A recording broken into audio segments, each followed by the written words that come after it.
What it do, family? We back at it again with an Elvis reaction, and I'm confused here. I'm wondering why the FBI had files on Elvis Presley.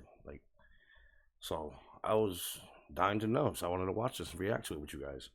Subscribe to the channel, leave a like, notification bells on, so you get all my Elvis videos. This is something different. Let's get into it. Why did the FBI open a file on Elvis Presley? Did the Bureau see him as a potential threat like many celebs of his era?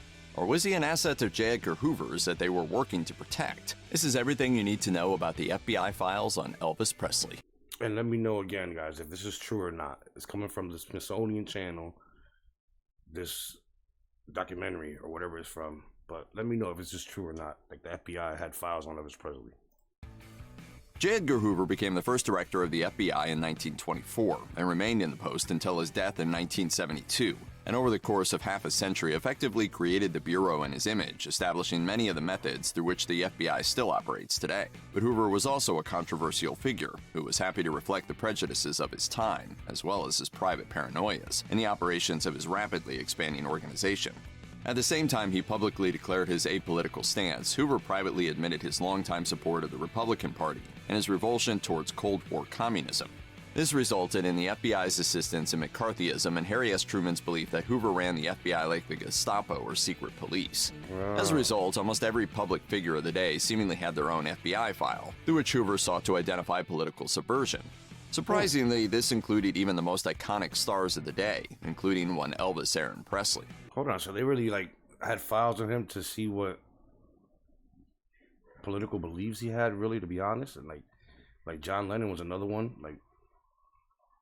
I mean, that's kind of weird, right? They see if he's with them or not, and what, they kill him or something? Conspiracy theory. You seem to hear everything about me, huh? Presley was never the subject of an orchestrated FBI investigation like many of his more seemingly subversive contemporaries. Presley made it very clear to U.S. authorities that he was on their side. Nevertheless, his name appears in hundreds of FBI files beginning in 1956, the year Elvis became a megastar, and ending in 1980, 3 years after the singer's untimely death. Presley was a keen supporter of U.S. police forces and security bureaus, as reflected in the opening page of his FBI file. I mean, obviously, he wouldn't join. I mean, obviously, it was a draft. He had to go, no choice. But, I mean, if he didn't want to go, he would have just rather go into jail than go to, to war. But, I mean, I'm sure he respected the FBI, the police, and all that stuff. I do. Shit. What's going to happen when they rob my house and I need the police here? Which begins with a 1972 letter to Richard Nixon from a badge collector. The collector describes himself, like Elvis, as a police buff and asks whether he can be sent a federal narcotics badge like the one Elvis had recently been given. The second document, dated from 1971, is a letter to Elvis from FBI Director J. Edgar Hoover.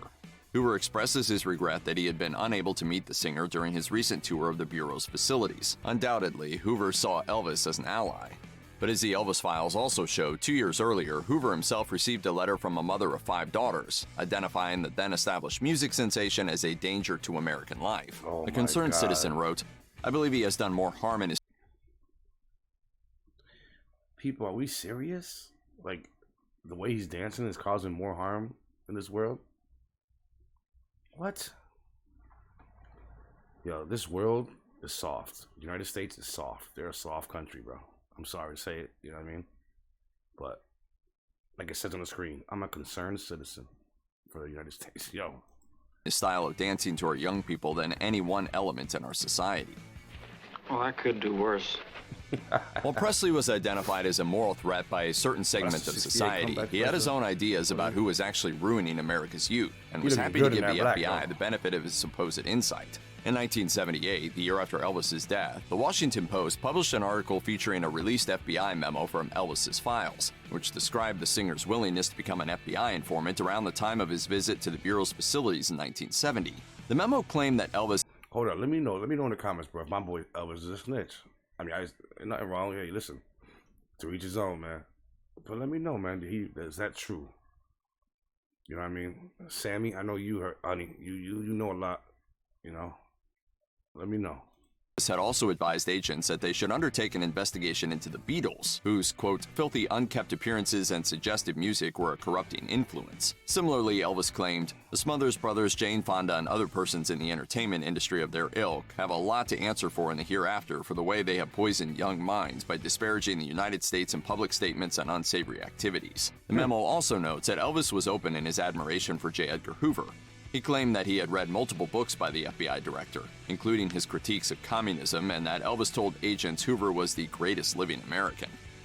Though Presley's FBI files contain numerous instances of the singer's direct contact with the bureau he admired, many others detail serious crimes plotted against the singer, including attempts at physical and mental harm, as well as schemes dreamed up by criminals looking to drain Elvis of his well-publicized wealth. The second batch of FBI files contains reports of death threats, including one from August 28, 1970, when a wife of one of Elvis's confidants received 2 anonymous phone calls from an individual who claimed that a madman was going to kill Elvis with a gun with a silencer.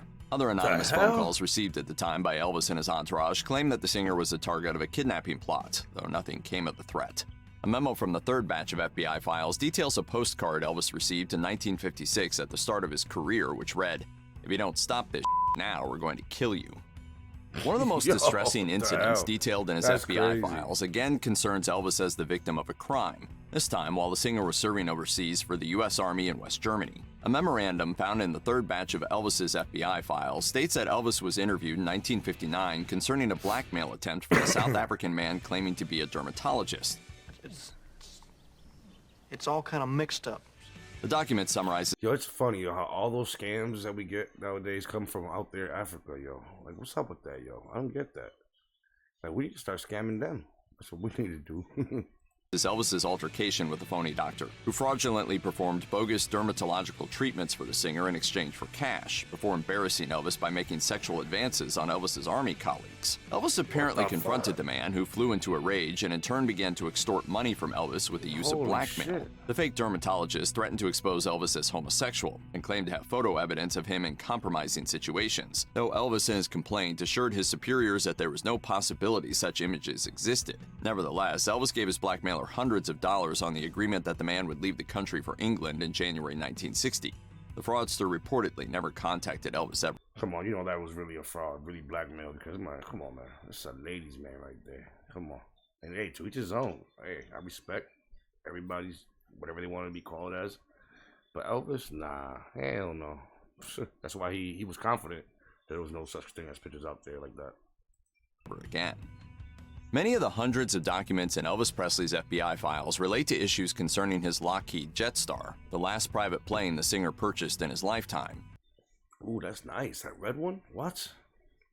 Ooh, you, Elvis had money, boy. Holy shit. And like his unfortunate death, the ultimate fate of Elvis's lost plane proves that glamour and glory often... Yo, that was the old ashtrays, yo, right there, I think. Yo, look at that. That's the old ashtray. Wow, I remember them shits when I was young growing up. Holy shit. Plane proves that glamour and glory often sadly fade. The theft of Elvis's executive jet dominates the second half of the singer's FBI files, with the Bureau continuing an investigation into the disappearance of the jet following Elvis's death, and the possibility the plane had been transferred over state lines as stolen goods. The plane eventually wound up in an airplane graveyard in Roswell, New Mexico, where it baked under the hot sun for 35 years before finally being put up for auction. Sadly, past its prime, the plane sold for $430,000, a fraction of the $3.5 million estimate. Check out one of our newest videos right here. Plus, even more grunge videos about the biggest music legends are coming soon. Subscribe to our YouTube channel and hit the bell so you don't miss a single one. Oh, man. So let me know, guys. Is this true? The FBI had files on Elvis Presley. Let me know. I keep hearing about it, but I don't know if it's true or not. But I'm sure some of you, my fans, know the truth. I need to know, because my boy ain't no snitch. I know that. I know that for a fact. You know what I'm saying? So, subscribe to the channel, leave a like, comment, notification bells on so you get all my videos, and I'll see you next time. Peace.